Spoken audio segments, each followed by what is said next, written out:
नमः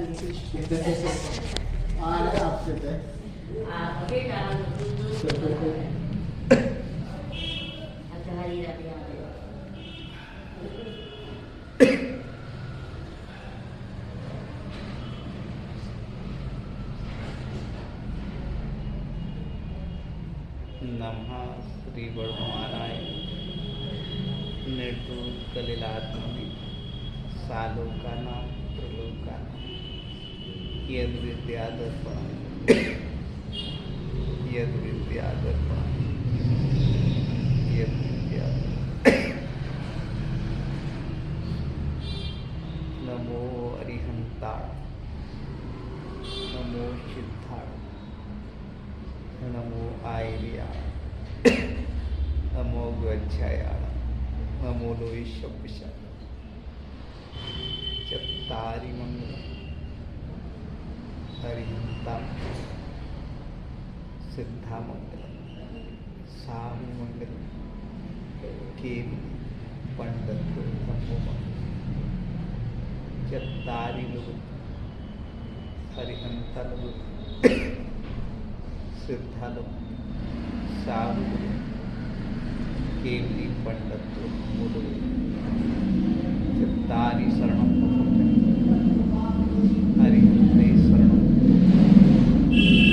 सिद्धे शरणं साहु शरणं केवली पंडित धम्म शरणं जो देवादिदेव आदिनाथ भगवान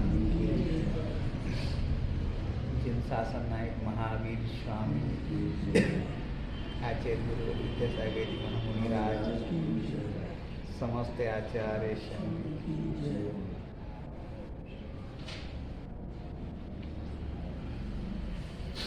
जिनवाणी में वो आ रहा था पूजा पीठिका में ओम जय जय नमोस्तु नमोस्तु नमो अरिहंताण नमो सिद्धाण नमो आयर्याण नमो गच्छायाण नमो लोईशब्दशाय। हमने कल थोड़ा सा ये समझने की कोशिश की थी नमोकार मंत्र में जितनी ज़्यादा हमारे अंदर विशुद्धि आ सकती है वो आपकी कैसी भी अवस्था हो, लेकिन वह अवस्था आपके मन के भावों पर निर्भर करती है। आप कितने शुद्ध रहे आए, लेकिन यदि आपके मन में विशुद्धि नहीं है तो वो शुद्धता उतनी काम की नहीं है। क्यों काम की नहीं है? क्योंकि बाह्य रूप से तो हम कितने ही शुद्ध हो जाए, लेकिन आंतरिक रूप से शुद्ध करने के लिए हमारे अंदर क्या होना चाहिए? विनम्रता होना चाहिए, विशुद्धि होना चाहिए।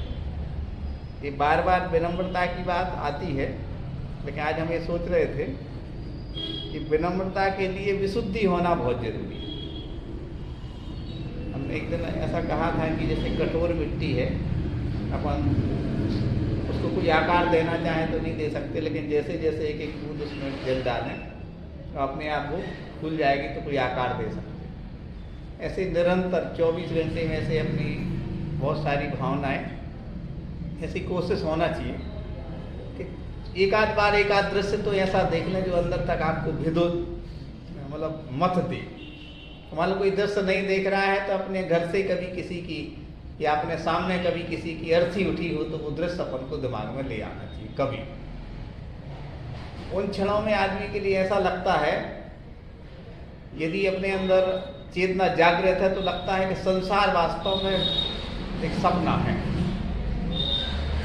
और वो क्षण हमारे लिए यदि अपन बार बार रिवाइज करेंगे तो अपने लिए फिर संसार में मतलब किसी चीज़ की अकड़ नहीं रहेगी। अधिकांश तो अकड़ में आदमी परेशान रहता है। जैसे उदाहरण भी आता है कि जब व्यक्ति कमज़ोर पड़ता है, कैसे संसार की सुख सुविधाओं और वैभव से और अपने लिए दीनहीन समझता है, तब शायद उसे अंदर से ऐसा लगता है कि हम धर्म से जुड़े। लेकिन ये भी देखा गया है कि जैसे धर्म से जुड़ा हो, मान लो संपन्नता आ गई, तो घर के 10 सदस्यों में जो बहुत गहराई से धर्म से जुड़ा है उसके पुण्य से तो संपन्नता आ गई, लेकिन और 5 लोग उड़ने लगते हैं, बुंदेलखंडी में कहें उड़ने लगते कैसे कि हमारे यहाँ बहुत संपन्नता होगी, और कब वो प्राणी जाए, वो बापात्मा जाए, फिर गरीबी आ जाए। कौन के पुण्य से कैसे परिस्थिति बनी है वहाँ की, ये लोग क्या करते हैं, भूल जाते हैं। और इसका दुष्परिणाम क्या मिलता है, आप देखना घर के बहुत सारे बंटवारे होते हैं, और आप देखना कि मालूम सब एक थे और मालूम चला बहुत अच्छा हुआ, तो मालूम 15 सदस्य थे, 15 में कोई 2-3 बुजुर्ग चले गए, घर में अलग अलग, अब मालूम चली कि कोई एक लड़का इतना अमीर हो गया कि वो करोड़पति ज्यों का त्यों है, और एक बिल्कुल गरीब हो गया। इसका अर्थ ये नहीं है कि जो गरीब हो गया है वो मतलब उसके लिए